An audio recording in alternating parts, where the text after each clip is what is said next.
नमस्कार दोस्तों, दिव्य औषधि चैनल पर आपका स्वागत है। दोस्तों मैं आज आपको एक खांसी के लिए घरेलू नुस्खा लेकर आया हूँ। दोस्तों, इस नुस्खे में जो औषधियाँ चाहिए वो मैं आपको क्रम वाइज बता रहा हूँ। दोस्तों, सबसे पहले हमें सूखा बेलपत्र लेना है 10 ग्राम की मात्रा में, और तुलसी के पत्ते सूखे लेने हैं 10 ग्राम की मात्रा में। नागरमूथा हमें लेना है 10 ग्राम की मात्रा में। देसी बबूल की जो छाल होती है वो भी दोस्तों हमें 10 ग्राम की मात्रा में लेनी है।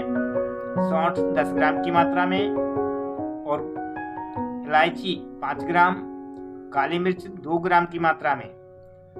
दोस्तों, इसके अलावा हम गुड़ लेते हैं, गुड़ 100 ग्राम लेंगे।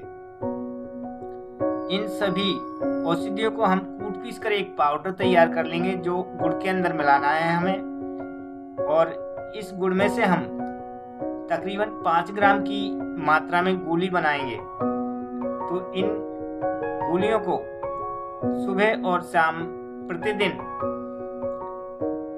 लेते हैं तो हमें खांसी वाली समस्या में बहुत जल्द आराम मिलेगा। खांसी आपको चाहे काली खांसी हो या वायरल वाली खांसी हो, तो आपको सभी खांसियों में, किसी भी तरह की खांसी हो, सब में आपको आराम मिलेगा। दोस्तों, आप हमारे चैनल पर नए हैं तो हमारे वीडियो को लाइक करें और चैनल को सब्सक्राइब करें, जिससे आपको नई वीडियो का नोटिफिकेशन हर समय मिलता रहे। तो दोस्तों, आज का वीडियो हमारा यहीं संपन्न होता है। अगला नेक्स्ट वीडियो लेकर दिव्य औषधि चैनल पर फिर मिलेंगे दोस्तों। नमस्कार।